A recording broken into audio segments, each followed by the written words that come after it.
السلام علیکم ورحمۃ اللہ وبرکاتہ۔ الحمد للہ رب العالمین والصلاة والسلام علی سید المرسلین، اما بعد فاعوذ باللہ من الشیطان الرجیم، بسم اللہ الرحمن الرحیم۔ برادران عزیز و معزز خواتین، آج کی اس نشست میں سورۃ النساء کی آیت نمبر 37 اور 38 کا ترجمہ و تفسیر پیش کرنے کی سعادت حاصل کی جائے گی۔ الذين يبخلون ويأمرون الناس بالبخل ويكتمون ما آتاهم الله من فضله وأعتدنا للكافرين عذابا مهينا۔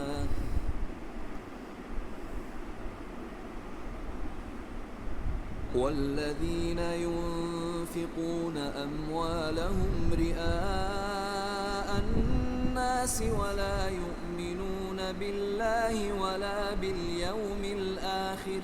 ومن يكن الشيطان له قرينا فساء قرينا۔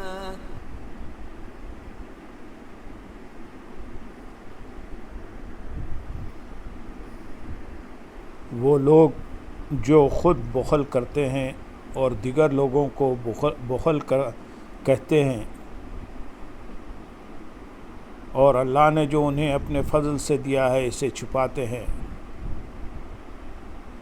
وہ لوگ جو خود بخل کرتے ہیں اور دیگر لوگوں کو بخل کا کہتے ہیں، اور اللہ نے جو انہیں اپنے فضل سے دیا ہے اسے چھپاتے ہیں، ان کے لیے شدید وعید ہے،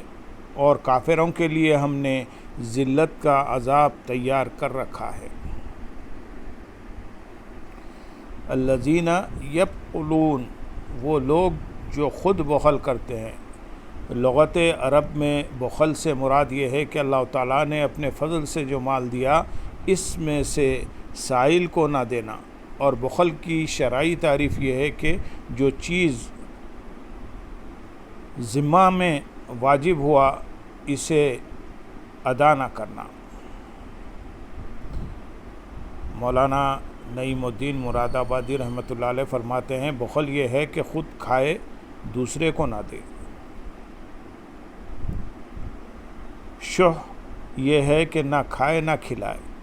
سخا یہ ہے کہ خود بھی کھائے اور دوسروں کو بھی کھلائے۔ جود یہ ہے کہ آپ نہ کھائے دوسرے کو کھلائے۔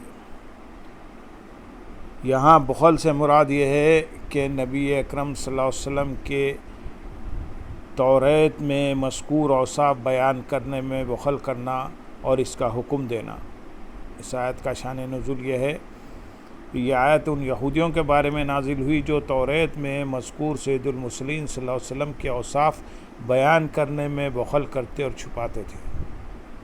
ایک قول یہ ہے کہ اس سے مراد مال خرچ کرنے میں بخل کرنا ہے۔ حضرت ابو سعید خدری رضی اللہ تعالیٰ عنہ سے روایت ہے، سرور عالم صلی اللہ علیہ وسلم نے ارشاد فرمایا، دو خصلتیں کسی مومن میں جمع نہیں ہو سکتی، بخل اور بدخلقی۔ اس سے موجودہ زمانے کے ان علماء کو عبرت حاصل کرنی چاہیے جو حضور اقدس صلی اللہ علیہ وسلم کے اوصاف حمیدہ خود بھی بیان نہیں کرتے اور بیان کرنے والوں کو بھی طرح طرح کے ہیلے بہانے کر کے روکنے کی کوشش کرتے ہیں۔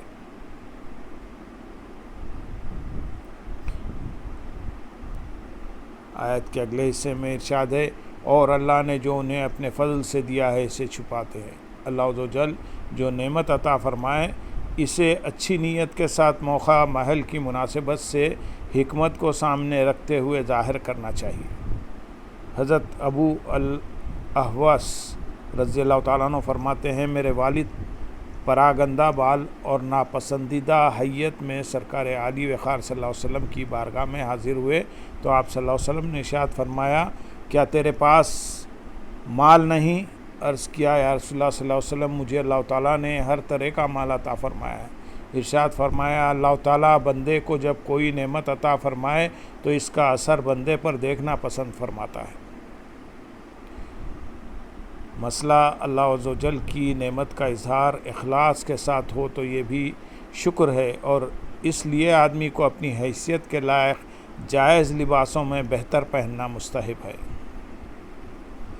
آیت نمبر 38 میں ارشاد ہے، اور وہ لوگ جو اپنے مال لوگوں کے دکھاوے کے لیے خرچ کرتے ہیں اور نہ اللہ پر ایمان لاتے ہیں اور نہ ہی آخرت کے دن پر، تو ان کے لیے شدید وعید ہے، اور جس کا ساتھی شیطان بن جائے تو کتنا برا ساتھی ہو گیا۔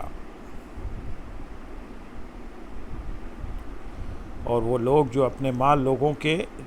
دکھاوے کے لیے خرچ کرتے ہیں۔ بخل کی برائی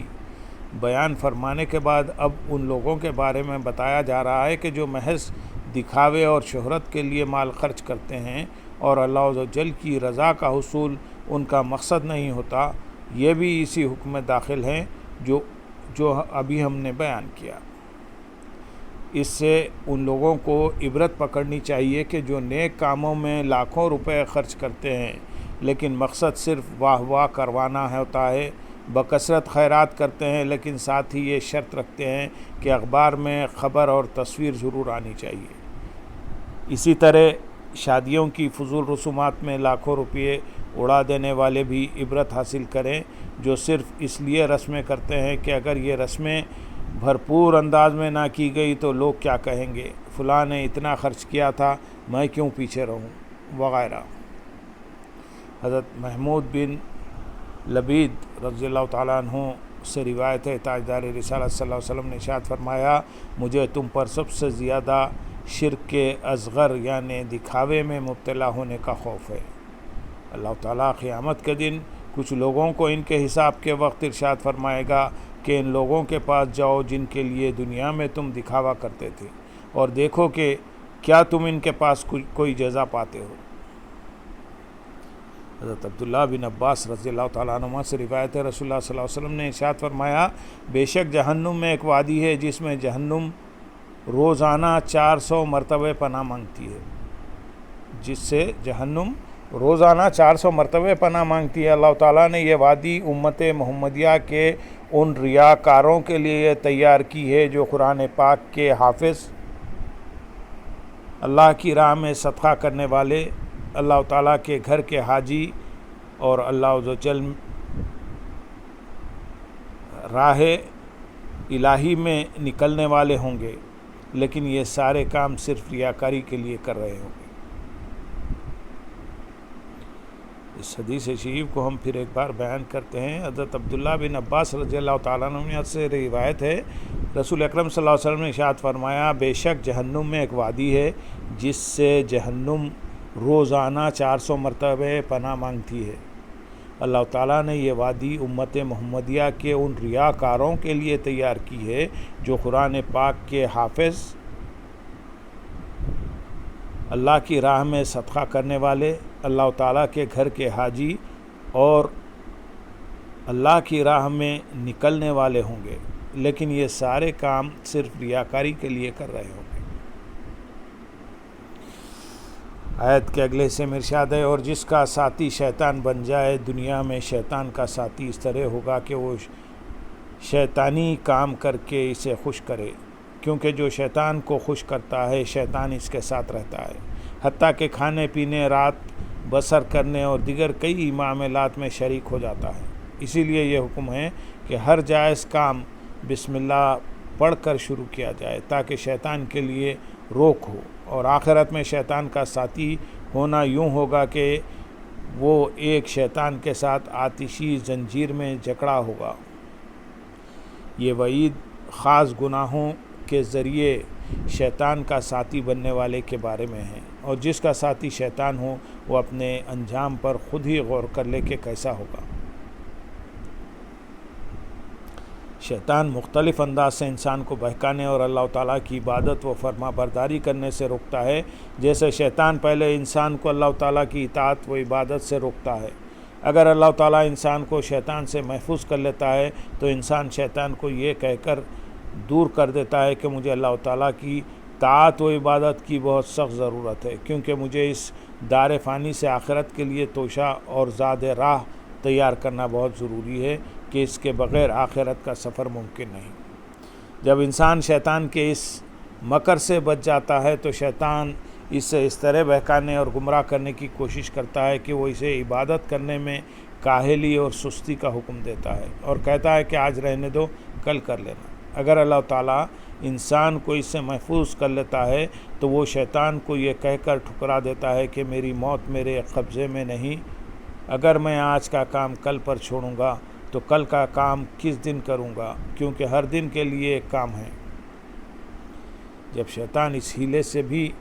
نا امید ہو جاتا ہے تو کہتا ہے کہ اے انسان، تم اللہ تعالیٰ کی عبادت جلدی جلدی کرو تاکہ فلاں فلاں کام کے لیے فارغ ہو سکو۔ اگر اللہ تعالیٰ انسان کو اس حیلے سے بھی بچا لے تو انسان شیطان کو یہ کہہ کر دفع کر دیتا ہے کہ تھوڑی اور کامل عبادت زیادہ مگر ناقص عبادت سے کہیں بہتر ہے۔ اگر شیطان اس حیلے میں بھی ناکام و نامراد ہو جاتا ہے تو وہ انسان کو ریاکاری کے ساتھ عبادت کرنے کی ترغیب دیتا ہے اور اسے ریاکاری میں مبتلا کرنے کی پوری کوشش کرتا ہے۔ اگر انسان اللہ تعالیٰ کی مدد سے اس حیلے سے محفوظ ہو گیا تو وہ یہ کہہ کر ریاکاری کے وسوسے کو ٹھکرا دیتا ہے کہ میں کسی اور کی نمائش اور دکھاوے کے لیے عبادت کیوں کروں، کیا اللہ تعالیٰ کا دیکھ لینا میرے لیے کافی نہیں؟ جب شیطان اپنے اس ہتھ کنڈے سے بھی ناکام ہو جاتا ہے تو وہ انسان کو خود پسندی میں مبتلا کرنے کی کوشش کرتا ہے اور کہتا ہے کہ تم نے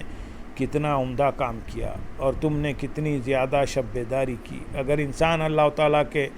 فضل و کرم سے اس بار بھی محفوظ رہا اور خود پسندی میں مبتلا ہونے سے بچ گیا تو وہ شیطان کے اس وسوسے کو یہ کہہ کر رد کر دیتا ہے کہ مجھ میں کوئی خوبی اور بزرگی نہیں، یہ تو سب اللہ تعالیٰ کا احسان عظیم ہے کہ اس نے مجھ جیسے گناہ گار کو خاص توفیق عطا فرمائی، اور یہ بھی اسی کا فضل و کرم ہے کہ اس نے میری حقیر اور ناقص عبادت کو شرف قبولیت عطا فرمایا۔ اگر اس کا فضل و کرم شامل حال نہ ہوتا تو میرے گناہوں کے مقابلے میں میری ان عبادات کی حیثیت ہی کیا تھی؟ جب لعین شیطان ان تمام تدبیروں سے ناکام ہو جاتا ہے تو پھر یہ حربہ استعمال کرتا ہے جو سب سے زیادہ خطرناک ہے، اور شیطان کے اس حربے سے بہت عقل مند اور ہوشیار دل شخص کے علاوہ کوئی اور نہیں بچ سکتا۔ چنانچہ شیطان کہتا ہے کہ اے نیک بخت انسان، تم لوگوں سے چھپ چھپ کر نیکیاں کرنے میں کوشاں ہو اور اللہ تعالیٰ تمہاری ان نیکیوں کو عنقریب تمام لوگوں میں مشہور کر دے گا، تو لوگ تمہیں اللہ تعالیٰ کا مخرب بندہ کہہ کر یاد کیا کریں گے۔ اس طرح شیطان اسے ریاکاری میں مبتلا کرنا چاہتا ہے۔ اگر اللہ تعالیٰ اپنی رحمت و عنایت سے انسان کو شیطان کے اس حربے سے بھی محفوظ فرما دے تو وہ شیطان کو یہ کہہ کر ذلیل و خوار اور نامراد کر دیتا ہے کہ اے ملعون، ابھی تک تو میرے پاس میرے اعمال کو فاسد و بیکار کرنے آیا کرتا تھا، اور اب ان اعمال کی اصلاح و درستی کے لیے آتا ہے تاکہ میرے اعمال کو بالکل ختم کر دے۔ چل دفع ہو جا، میں اللہ تعالیٰ کا بندہ ہوں، وہی میرا آقا و مولا ہے، میں اپنی نیکیوں کی شہرت کا مشتاق اور طلبگار نہیں ہوں۔ میرا پروردگار چاہے میرے اعمال ظاہر و مشہور کر دے، چاہے پوشیدہ رکھے، چاہے مجھے عزت و مرتبہ عطا فرمائے، چاہے مجھے ذلیل و رسوا کر دے، سب کا سب اسی کے قبضہ قدرت میں ہے، مجھے اس کی کوئی پرواہ نہیں کہ وہ لوگوں کے سامنے میرے اعمال کا اظہار فرمائے یا نہ فرمائے۔ انسانوں کے قبضے میں کوئی چیز نہیں ہے۔ اگر انسان شیطان کے اس وار سے بھی بچ گیا تو وہ انسان کے پاس آ کر کہتا ہے کہ تجھے اعمال کرنے کی کیا ضرورت ہے، کیونکہ انسان کے نیک اور بد ہونے کا فیصلہ تو روز اول میں ہو چکا ہے۔ اس دن جو برا ہو گیا وہ برا ہی رہے گا، اور جو اچھا اور نیک ہو گیا وہ نیک ہی رہے گا۔ اس لیے اگر تجھے نیک بخت پیدا کیا گیا ہے تو اعمال کو چھوڑنا تیرے لیے نقصان دہ نہیں، اور اگر تجھے بدبخت و شقی پیدا کیا گیا ہے تو تیرا عمل تمہیں کوئی فائدہ نہیں پہنچا سکتا۔ اگر اللہ تعالیٰ نے اپنے فضل و کرم سے انسان کو شیطان کے اس وار سے بچا لیا تو انسان شیطان مردود سے یوں مخاطب ہوتا ہے کہ میں اللہ تعالیٰ کا بندہ ہوں، اور بندے کا کام یہ ہے کہ وہ اپنے آقا مولا کے احکام بجا لائے، اور اللہ تعالیٰ سارے جہان کا پروردگار ہے، جو چاہتا ہے حکم کرتا ہے، جو چاہتا ہے کرتا ہے۔ یقیناً اعمال میرے لیے فائدہ مند ہیں، کسی صورت میں بھی نقصان دہ نہیں ہو سکتے، کیونکہ اگر میں اللہ تعالیٰ کے علم میں نیک بخت ہوں تو اللہ تعالیٰ کی بارگاہ میں زیادہ ثواب کا محتاج ہوں، اور اگر خدا نخواستہ علم الہی میں میرا نام بدبختوں میں ہے تو بھی عبادت کرنے سے اپنے آپ پر ملامت تو نہیں کروں گا کہ اللہ تعالیٰ مجھے اطاعت و عبادت کرنے پر سزا نہ دے گا، اور کم از کم اتنا تو ضرور ہے کہ نافرمان ہو کر دوزخ میں جانے سے فرمان بردار ہو کر دوزخ میں جانا بہتر ہے۔ اور پھر یہ کہ سب محض احتمالات ہیں، ورنہ اس کا وعدہ بالکل حق ہے اور اس کا فرمان بالکل سچ ہے، اور اللہ تعالیٰ نے طاعت و عبادت پر ثواب عطا فرمانے کا بے شمار مقامات پر وعدہ فرمایا ہے۔ تو جو شخص اللہ تعالیٰ کی بارگاہ میں ایمان اور طاعت کے ساتھ حاضر ہوگا وہ ہرگز جہنم میں داخل نہ ہوگا، بلکہ اللہ تعالیٰ کے فضل و کرم اور اس کے سچے و مقدس وعدے کی وجہ سے جنت میں جائے گا۔ لہذا اے لوگو، تم خواب غفلت سے بیدار ہو جاؤ، شیطان کے ہیلوں سے ہوشیار رہو، ہر وقت اللہ تعالیٰ سے مدد طلب کرتے رہو، اور شیطان مردود سے اسی کی پناہ مانگتے رہو، کیونکہ تمام معاملات میں اسی کے قبض قدرت میں ہیں، تمام معاملات اسی کے قبض قدرت میں ہیں، اور وہی توفیق عطا فرمانے والا ہے۔ گناہوں سے بچنے اور طاعت و عبادت کرنے کی طاقت اللہ تعالیٰ کی توفیق سے ہی ملتی ہے۔ اللہم صلی علی سیدنا محمد وعلی آل سیدنا محمد وبارک وسلم۔